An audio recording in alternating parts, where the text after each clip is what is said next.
What if I told you that this little piece of printed plastic could completely change the way you think of your motion control fork? Well, that's what I'm doing here. So motion controls in version that I'm talking about is in all of the recent like 2018 plus Revelation, RL35 Gold, Lyric, Forks, maybe the Recon, I'm not sure. But this little shim here will take your harsh, spiky ride into something a little bit more enjoyable. So here I have the motion control damper out of my Revelation fork. You can see it's pretty simple. It just looks like a black tube with some lines in it. But this is actually the spring that has to compress in order for the high-speed circuit to open up. That whole big plastic tube, that little valve is the high-speed circuit. And those small holes are the low-speed bleed. If I could turn the knob by hand without the knob on it, you'd see, but let me just go right to the valve. You can see how that disc covers the holes as it rotates, and then covers the holes less as you bring it back. But the knob would be right here, but you can't really grab it with your fingers and turn it without the knob there.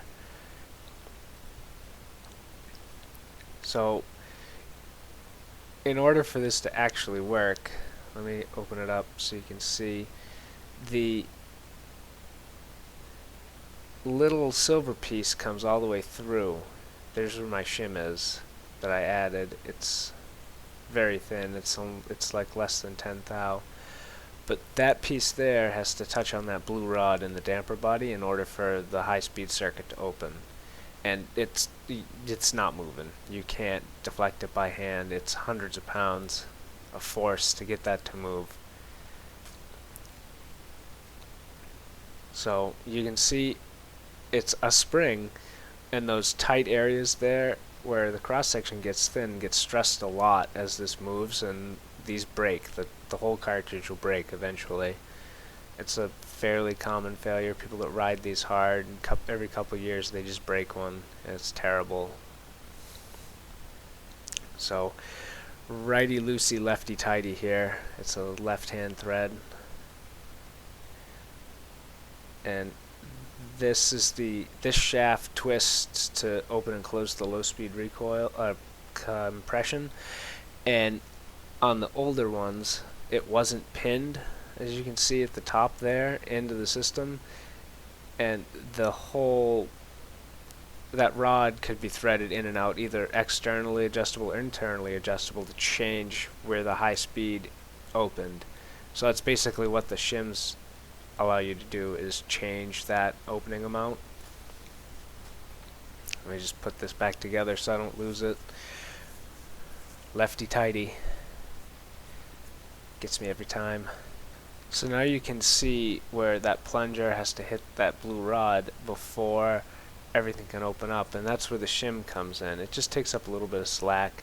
I tried with 3 initially, and it was too far.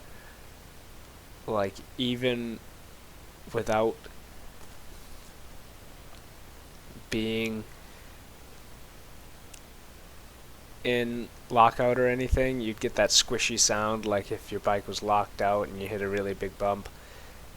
And now I'm just trying to fiddle to line it up. There's a big key and a small key, and you have to get the little sliver lined up. You got to make sure that you have it fully opened, which you'll see in a second I didn't.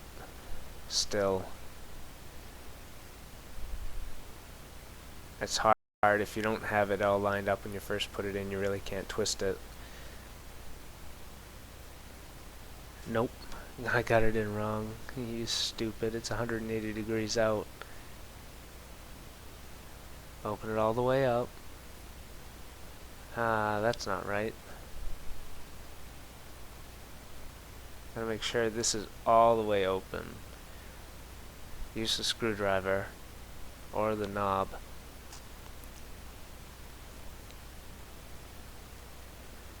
Now you can line that up. Line the 2 clips up. Pop that baby in. Yep, it's seated good. You get the phasing right this time. Alright, it's ready to go back in the bike. So let's just head over here, wipe off my hands, because this oil's kind of weird smelling. It smells like stink bugs. Let's go over here where there's not enough lighting.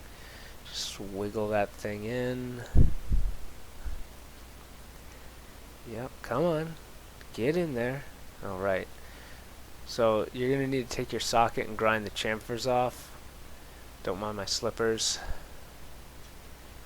And put that in and just turn it and turn it. The first time you take this out, it'll be a little difficult because of the Loctite that's on it. But the second time you put it in, it really doesn't need to be all that tight. Just like hand tight with the socket. It's not going to go anywhere. It's a very fine thread and it's got an O-ring. Then you got to put on the detent with the bump side down. Make sure you get it in a bump or in a divot. Now you got to put the adjuster on. I just clock it so that it looks good. SRAM has a very specific way they want you to clock it, and it doesn't really matter. Just as long as the long part here doesn't hit the crown at any point in the rotation, you're good.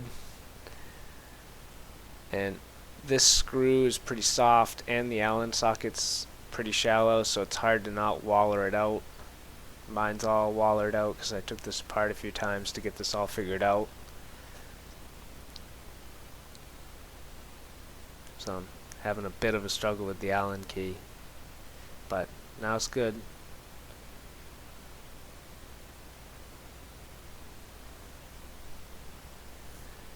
Thanks for watching. Don't forget to like, comment, and subscribe for more content like this. And maybe I'll be able to afford a bike stand soon and some more lighting for the filming area.